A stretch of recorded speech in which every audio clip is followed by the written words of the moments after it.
자, 여러분 반갑습니다. 이번 시간은 경찰 공무원의 권리, 의무, 책임에 대해서 살펴보도록 하겠습니다. 먼저 권리입니다. 권리는 요구를 할 수 있다는 거죠. 국가에 대해 가지고 여러분이 경찰관이 되었다. 그럼 요구를 할 수 있다는 겁니다. 자, 권리는 뭐냐? 국가공무원상에는 신분상의 권리가 있고 재산상의 권리가 있습니다. 자, 신분상의 권리는 신분 및 직위 보유권, 직무수행권, 행정소송권 있습니다.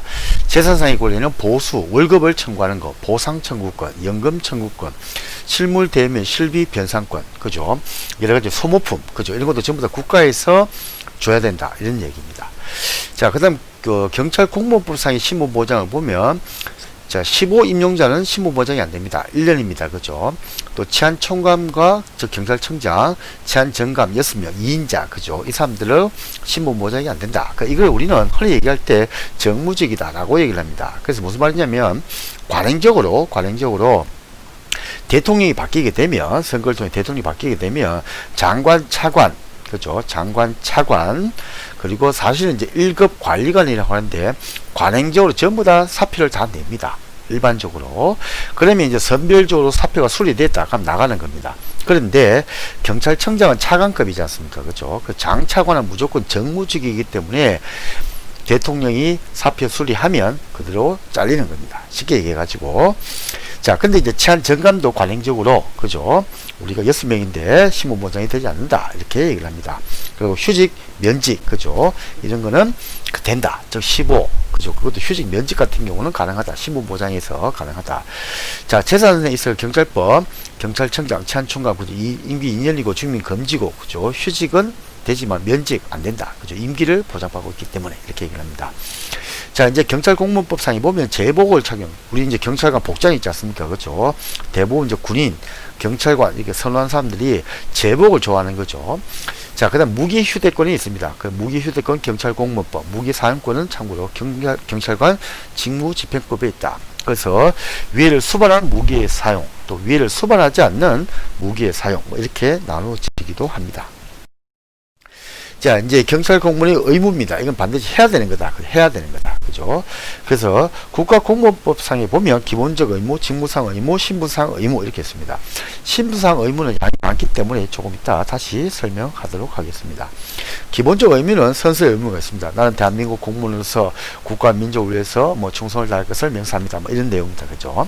또 성실 의무, 그죠? 가장 기본적인 의무다. 즉 출퇴근을 잘해야 된다. 쉽게 말하면 성실이니까. 그죠? 또 직무상 의무가 있습니다. 법령 준수를 해야 된다. 공무원이 때 법을 지켜야 된다. 뭐 상관의 지시에 복종을 해야 된다. 또 직무에 전념을 해야 된다. 그래서 영행위가 금지되고 겸직이 금지된다. 그죠? 또 직장을 이탈하는 것도 금지된다. 지 마음대로 딴 데 가는 거죠. 자, 그리고 친절 공정의 의무도 있다. 이거 의무다. 그죠? 친절, 국민에게 친절하고 공정해야 된다. 차별 없이 사건을 처리해야 된다. 그리고 이제 신분상의 의무가 있습니다. 의무는 비밀 엄수의 의무가 있다. 그죠? 퇴직 후에도 준수해야 된다. 외국 정보 영위의 제한, 대통령 허가를 받아야 된다. 자, 외국 정보 영위의 제한, 이건 뭐냐면, 예를 들면, 제가 여러 가지, 뭐, 미국하고 관련된 일을 잘하니까, 미국에서 저한테 상을 주겠다는 겁니다. 상을. 근데 제가 아무래도 그런 상을 받으면, 좀, 미국 쪽을 좀 더 우호적으로 생각할 거 아닙니까? 그죠? 또, 일본 정부에서 저한테 상을 줬다. 그럼 저도 아무래도 일본을 좀 좋게 생각할 수가 있을 거 아닙니까? 그죠? 그래서 이제 대통령의 허가를 받아야 된다. 자, 그 다음에 이제 공직자 윤리법상 재산 공개 의무자가 있고 재산을 등록해야 되는 의무자가 있다. 그죠? 그래서 공개를 해야 된다. 모든 국민에 공개해야 된다. 그럼 치안감 이상, 별 2개 이상, 지방청장 이상, 그죠? 전부 다 공개를 해야 된다. 자, 등록을 해야 된다. 내 재산이 얼마인지, 그죠? 이건 총경 이상이다.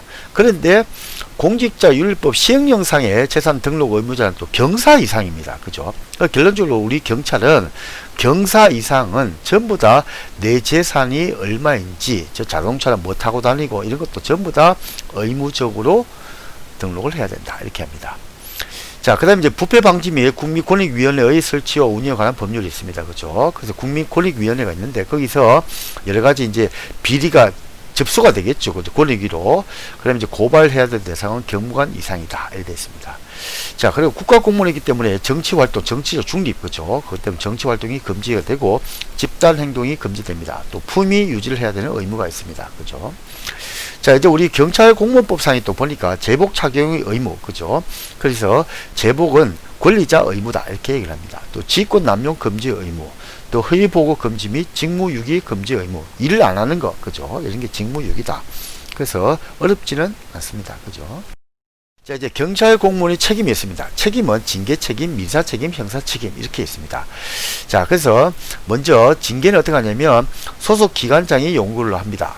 무슨 말이냐면 제가 예를 들면 순경이다. 그럼 제가 뭐 남의 돈을 받았다. 아니면 뭐 예를 들어 부당하게 직무처리를 했다. 그러면 이제 기관장이 특히 엄주가 많죠, 요즘.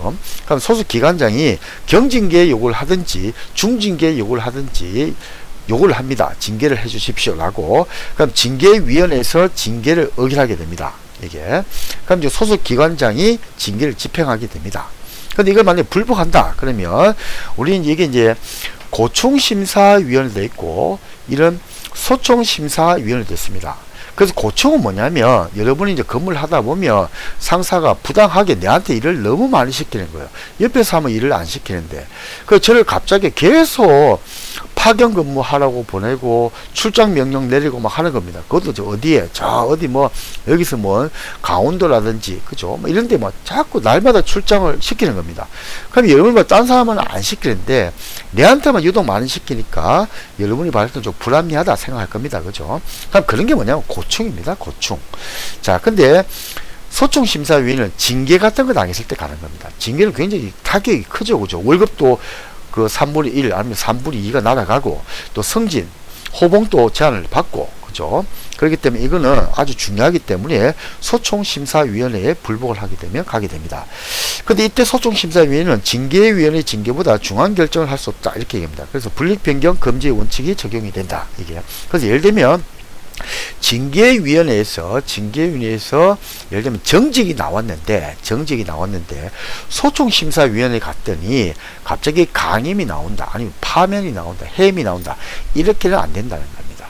그 밑에는 할 수 있고 똑같이는 할 수 있지만 중하게 할 수는 없다. 그래서 결론적으로 얘기하면 여러분이 나중에 혹시라도 징계를 받게 되면 소총심사위원회 소를 제기하는 거는 어떻게 됩니까? 그렇죠. 믿져봐야 본전이다. 무조건 가는 겁니다. 무조건.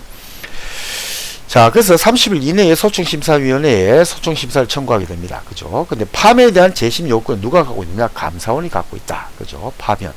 감사원이 파면하라고 한 겁니다. 예를 들어가지고. 근데 파면을 안 했다. 그럼 그때는 감사원이 재심을 요구할 수 있다. 옛날에 행정안전부 장관도, 재심 요구권이 있었는데 지금은 사라졌다라고 얘기를 합니다. 그래서 만약에 이 소총심사위원회 결정에 대해서도 불복을 한다. 즉 소총위에서도 예를 들면 파면이 나온 겁니다. 그러면은 또 한번 정식 재판을 통해 가지고 구제를 받을 수가 있다. 그게 이제 정식 재판이다 라고 얘기를 합니다. 그래서 우리 경찰 공무원 같은 경우는 인사혁신처 소속 하의 소총심사위원회에서 하게 된다. 그래서 보통 이래 됩니다. 저도 이제 뭐 징계위원회 가보면 우리가 이제 징계위원회로 열리게 되지 않습니까? 그죠? 그럼 예를 들면 한 7명이다. 그러면 이제 내부가 4명 되고 외부가 3명 정도 됩니다. 그래서 사실 경찰은 의사가 많이 반영된다. 이렇게 볼 수 있는데 그때 가가지고 우리가 이제 물어봅니다. 자, 인용권자가 뭘 요구했습니까? 경징계를 요구했습니까? 중징계를 요구했습니까? 묻습니다. 그럼 예를 들면 인용권자가 경징계를 요구했습니다. 라고 얘기를 합니다. 그러면 어떻게 됩니까? 이제 정직까지가 중징계니까 감봉 견책만 할 수 있는 겁니다. 근데 만약에 인용권자가 중징계를 요구했습니다. 그러면 파면, 해임, 강임, 정직 이 4개 중에 우리가 자유롭게 선택을 할 수가 있습니다. 자, 그리고 이제 징계위원회 징계 대상을 보면 계급에 따라서 달라집니다. 그래서 경무가 별이다, 별. 그죠? 별은 국무총리 소속하의 징계위원회. 그리고 경찰공무원 중앙징계위원회는 경정에서 총경. 그죠? 그리고 경찰공무원 보통이라고 했을 때 징계위원회는 경감이야. 그죠? 그러니까 예를 들면 경찰서에 여러분이 아니면 지구대에 아니면 파출소에 근무를 하고 있다. 근데 여러분이 만약 문제를 저질렀다. 그러면은 어느 징계위원회가 열리느냐? 경찰서 보통 징계위원회가 열리게 됩니다. 왜냐? 경감이하기 때문에. 그죠? 자, 그 다음에 우리 이제 정경은 사라지고 의무경찰만 씁니다. 그죠? 그래서 의무경찰제 설치 및 운영에 관한 법률에 의하면 의무경찰제 소속하에 의무경찰이 한정이 된다. 그죠? 거기에 이제 의무경찰은 강등, 정직, 영창, 휴가 제한, 요렇게만 있다. 자, 훈계가 있습니다. 그죠? 경정 이하에 대해서 불문경고라 그러고, 경감 이하에 대해서는 불문계고다. 이거는 징계 기록이 안 남는 겁니다. 쉽게 얘기를 하자면. 그래서 아무것도 없이 그냥 넘어가는 거다. 이렇게 보시면 됩니다. 자, 이제 피고입니다. 자, 국가배상권의 피고는 대한민국이 되고, 처분상의 피고는 경찰청장이다. 그래서 예를 들면, 운전면허 정지 처분을 경찰청장 상대로 소송 제기를 하게 된다. 그죠? 징계, 뭐 이런 것도 된다. 입증 책임은 일반 공무는 고의과실, 그죠? 일반 회계 공무는 고의 중과실에 대해서 국가가 입증을 한다. 현금이나 물품을 출납하는 회계관계 공무는 선량한 관리자로서의 주의 의무 입증 책임이 없다. 과거는 있었다. 그죠?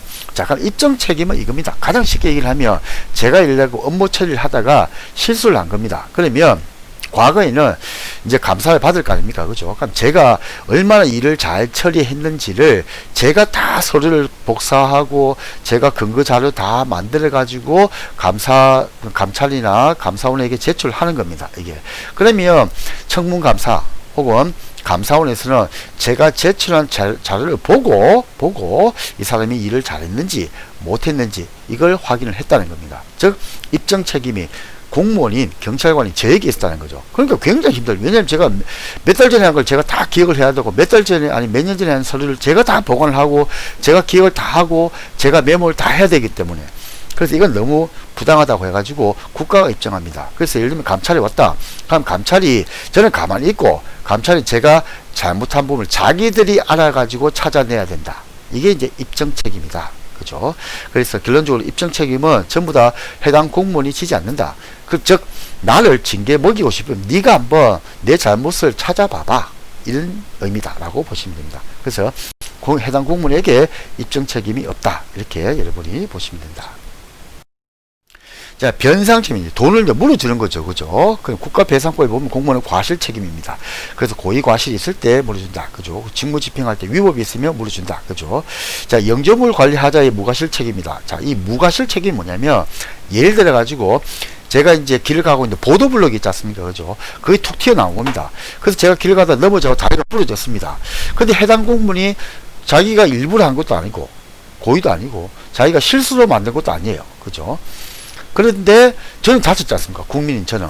그럼 그럴 때 무과실 책임을 해주니까 제가 돈을 받기가 쉽습니다. 그죠? 즉 공무원이 잘못이 없더라도 고의도 없고 과실이 없더라도 국가는 저에게 돈을 물어준다. 즉 영조물 관리하자. 그렇게 얘기를 합니다. 가장 쉽게 얘기를 하면 보도블록으로 여러분이 다쳤다. 사고가 났다. 그러면 국가를 상대로 아니면 지방자치단체를 상대로 해가지고 국가배상 청구할 수 있다. 이렇게 보시면 됩니다. 자, 그 다음 회계관리 직원 등을 책임에 관한 법률에 의하면 일반 회계 공무원은 고의 중과실, 현금이나 물품을 출납하는 회계관리 공무원은 선량한 관리자로서의 주의무 위반이 있다. 그러면은 우리가 국가배상을 청구할 수 있다. 변상을 받을 수 있다. 이렇게 보시면 됩니다.